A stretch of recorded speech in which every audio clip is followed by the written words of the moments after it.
Hi all അസ്സലാമു അലൈക്കും friends. അപ്പം നമ്മളിന്ന് നല്ല അടിപൊളിയായിട്ട് ഒരു കടച്ചക്ക കറി വയ്ക്കാം. അപ്പോൾ അതിനായിട്ട് എന്തൊക്കെ വേണ്ടെന്ന് നോക്കാം. ഞാനിപ്പം തേങ്ങ എടുത്തിട്ടുണ്ട്, അരമുറി തേങ്ങയാണ് എടുത്തിട്ടുള്ളത്. അപ്പോൾ അത് നമുക്ക് നല്ല രീതിയിൽ കരിവേപ്പിലയും കൂടി ഇട്ട് ഒന്ന് വറുത്തെടുക്കാം. ഇത് വറുത്ത് നല്ല രീതിയിൽ വരുമ്പോൾ നമുക്ക് പൊടി മസാല ഇട്ട് കൊടുക്കാം. 2 സ്പൂൺ മല്ലിപ്പൊടി ഇട്ടിട്ടുണ്ട്, 1/4 ടീസ്പൂൺ മഞ്ഞൾപ്പൊടി ഇട്ടിട്ടുണ്ട്, പിന്നെ 1/4 ടീസ്പൂൺ പെരിഞ്ചീരകപ്പൊടി ഇടുന്നുണ്ട്, പിന്നെ 1/4 ടീസ്പൂൺ നമ്മളെ ചിക്കൻ മസാല പൊടി ഇട്ട് കൊടുക്കുന്നുണ്ട്. അത് ഓപ്ഷനിലാണ്, വേണമെന്നുണ്ടെങ്കിൽ ഇട്ടാൽ മതി.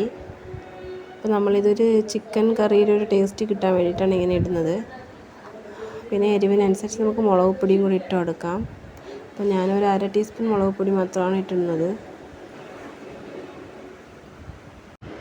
ഈ വറുത്തെല്ലാം കഴിഞ്ഞ ശേഷം നമുക്ക് ഇതൊന്ന് അരച്ചെടുക്കാം. അപ്പോഴത്തേക്കും നമുക്കൊരു പാത്രത്തിൽ വെളിച്ചെണ്ണയാണ് ഞാൻ ഒഴിച്ചിട്ടുള്ളത്. എണ്ണ ഒഴിച്ച് കടുകും കരിവേപ്പിലയും പൊട്ടിക്കാം. അത് കഴിഞ്ഞ് ഞാൻ ഒരു കൈ ചെറിയ ഉള്ളി എടുത്തിട്ടുണ്ട്. അപ്പോൾ അത് നല്ല രീതിയിൽ നമുക്ക് വഴറ്റിയെടുക്കാം.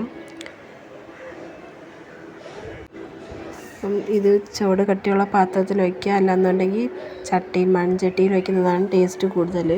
അപ്പോൾ എൻ്റെ ചട്ടി പൊട്ടിയത് കൊണ്ടാണ് ഞാൻ ഈ പാത്രത്തിൽ വയ്ക്കുന്നത്. എന്നിട്ട് നമുക്ക് ഒരു എരിവിനനുസരിച്ച് പച്ചമുളക് ഇട്ട് കൊടുക്കാം. എന്നിട്ട് നല്ല രീതിയിൽ വഴറ്റിയെടുക്കാം. നമുക്കിതിൽ വഴണ്ട് വരുമ്പോൾ ഒരു തക്കാളി ചേർത്ത് കൊടുക്കാം, ചെറുതായിട്ട് കട്ട് ചെയ്ത്. അപ്പോൾ അതും കൂടെ നല്ല രീതിയിൽ വഴറ്റിയെടുക്കാം.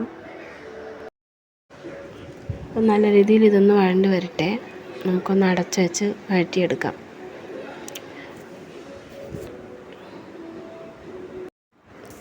നല്ല രീതിയിൽ വഴറ്റിയെടുത്ത ശേഷം നമുക്ക് കടച്ചക്ക കട്ട് ചെയ്ത് വെച്ചിരിക്കുന്നത് ഇട്ട് കൊടുക്കാം. അപ്പോൾ അതും കൂടി ഇട്ട് നല്ല രീതിയിൽ വഴറ്റിയെടുക്കാം.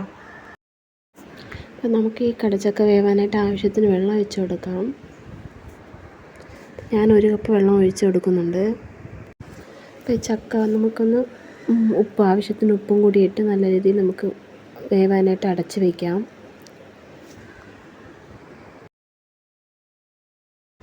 കടച്ചക്ക പെട്ടെന്ന് തന്നെ വെന്ത് വരും. ഇപ്പോൾ പണ്ടൊക്കെ കടച്ചക്ക എന്ന് പറയുന്നത് നമുക്ക് എപ്പോഴും കിട്ടുന്നൊരു സാധനമാണ്. ഇപ്പം ഇത് കിട്ടാറില്ല. ഇപ്പം നല്ല പൈസയാണ് ഇത് വാങ്ങിക്കാനായിട്ട്.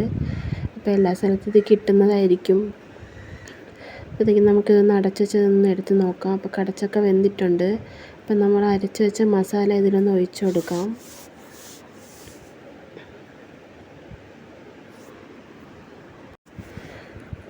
ഇത് ഒഴിച്ച ശേഷം നമുക്കിത് നല്ല രീതിയിൽ തിളയ്ക്കാനായിട്ട് ഇട്ട് കൊടുക്കാം.